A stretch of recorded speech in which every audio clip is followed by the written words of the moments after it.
Don't worry, ESRB and unfun parents. This what if contains only the family-friendly stuff. Are they gone? Are they gone yet? Okay, good. Mortal Kombat! What's up, everybody? StevDeS here. The bloody, polarizing, and all-around awesome yet mature game that I enjoyed as a kid was good old Mortal Kombat 2 and 3 on the Super Nintendo. And revisiting these with the release of Mortal Kombat 9 in 2011, thanks to NetherRealm Studios and High Voltage Entertainment? Software. Thank you, Schmidt. I got to enjoy learning about such characters in a lot more detail and with a more fleshed out story because no kid has the attention span to read all that. And what a faithful recreation that was! Even spawning all the way up to Mortal Kombat 11, Mortal Kombat 9 is still very much celebrated as one of the main games in the series. I mean, that game was almost perfect. Almost. When it came down to the overall story and how it was told, one moment lasted the entire time when I played through it for this video. And when it came down to it, I really hated the fact that Kung Lao didn't get a chance to fight Shao Kahn. That cheap net break. Come on, Shao Kahn. You call yourself a conqueror? What happened to a fair fight? Oh yeah, Outworld. Still, Mortal Kombat!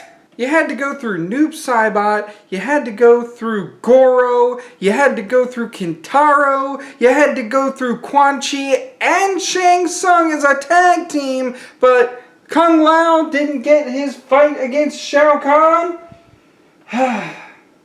He did so much for Earthrealm! Why couldn't he have finished it off? No, because Liu Kang needs to be the big guy.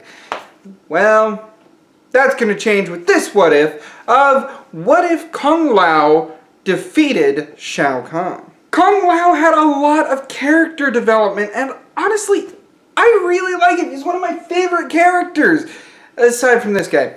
You know, I really like this guy. I like playing as this guy. I'm really good with this guy. But, you know, Kung Lao is still one of my favorite characters. And to just see all that character development be thrown in the garbage because Shao Kahn decided to snap his neck? And so for this what if, we will be opening up at Kintaro's defeat with Raiden's words of encouragement. Oh, yeah, sorry. Raiden's... Raiden? You sure it's not Raiden? It's spelled with an I. These words of encouragement were just ringing around in his head as he was celebrating his victory and getting booed at because of all of the Outworld people that wanted Shao Kahn to win. Kung Lao says his piece to Raiden only for Shao Kahn to laugh at his words. I mean, even though Shao Kahn isn't snapping his neck in this one, he's still gonna be a jerk. You fool.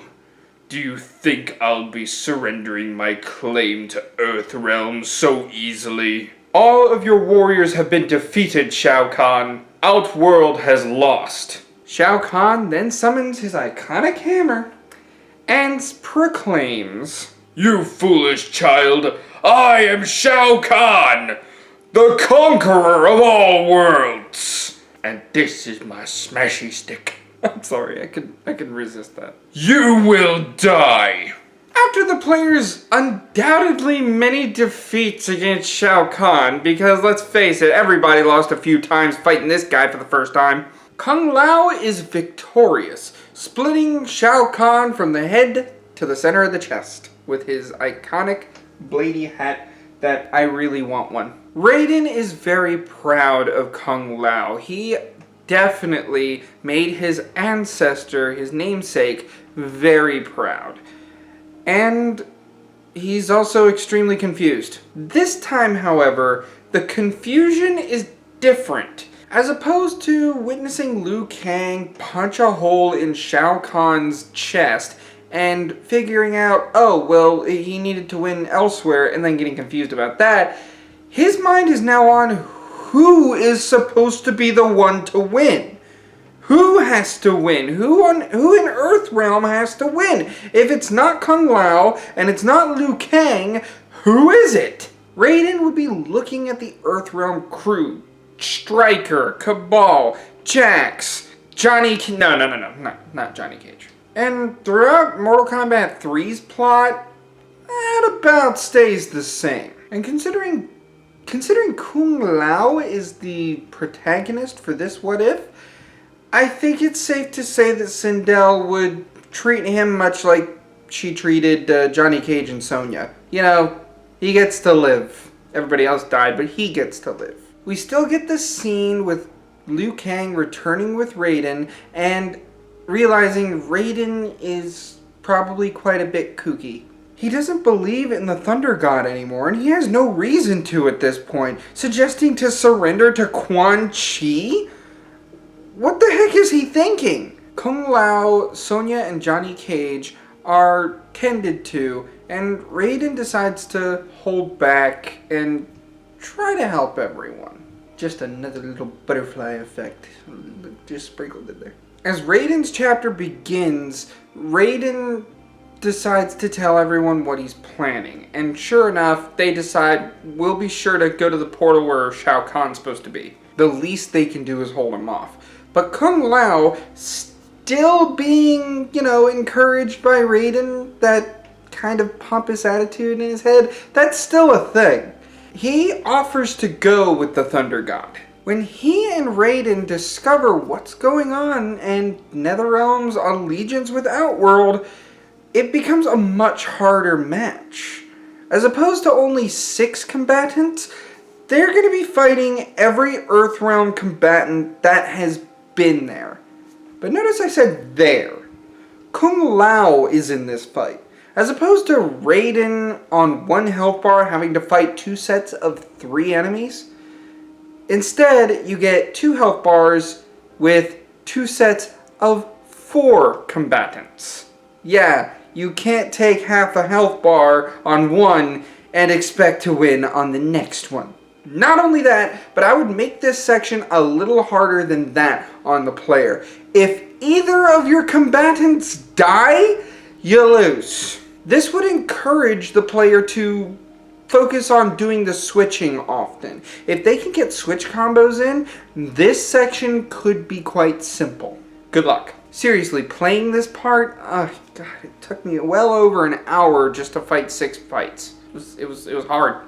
It's really hard. Especially considering I don't know Raiden's moveset worth a damn. On the rooftop where Shao Kahn will make his appearance, Liu Kang overhears Raiden and Kung Lao's discovery, Raiden's epiphany about he who must win being Shao Kahn, and he must not win via Mortal Kombat. Instead, he must win by merging the realms without Mortal Kombat. Naturally, Liu Kang does not believe Raiden, and Kung Lao's a little foolish for going along with this plan.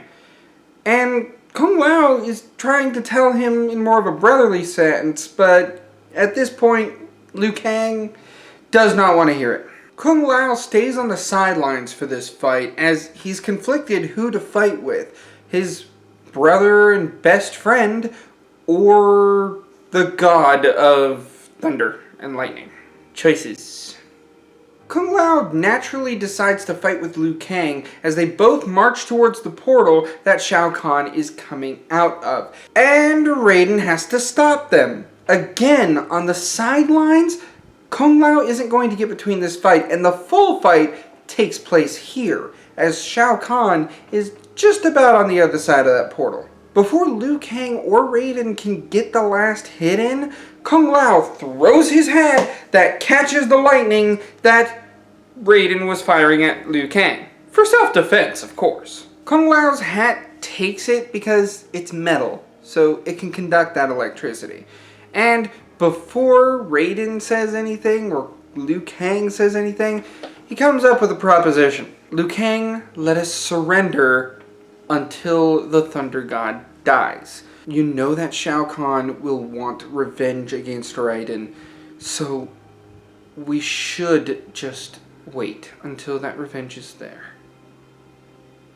If Raiden's plan does not work, then we will fight together, and we will win. Liu Kang likes this, because then he doesn't have to waste his time on this crazy god. And so, the plan goes off without a hitch. Liu Kang survives! Earthrealm is saved thanks to the Elder Gods intervening and joining forces with Raiden in order to defeat Shao Kahn. Now I understand that Sindel killing everybody else and leaving a member of the Shaolin alive, as opposed to, killing Johnny Cage, there is a big oversight there. However, I do have a retort for this.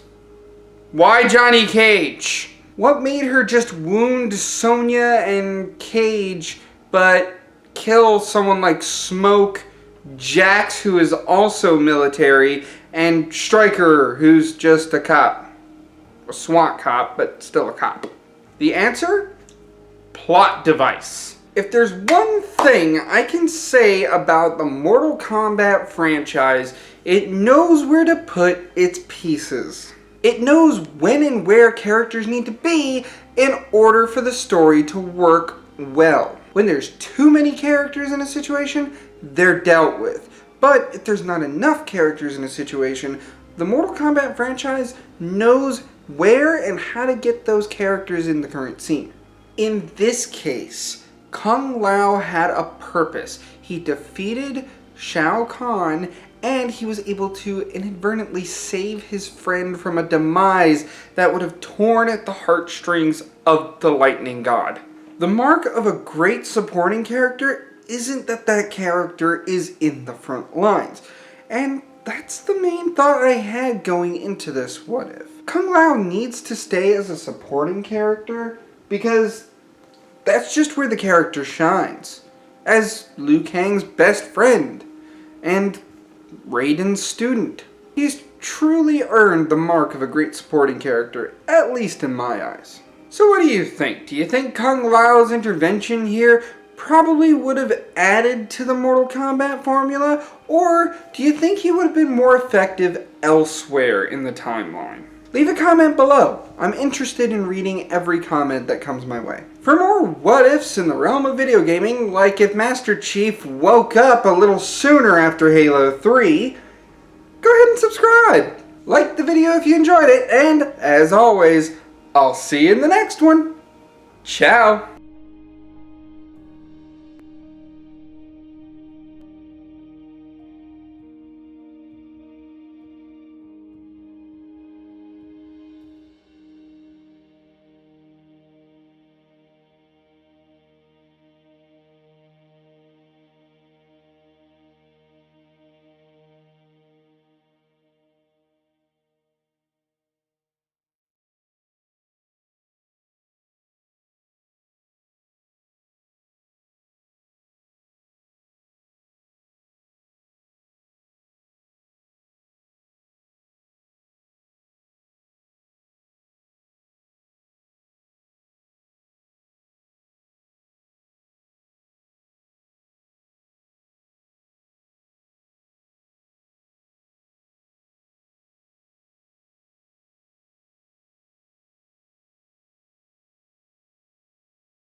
StevDeS wins.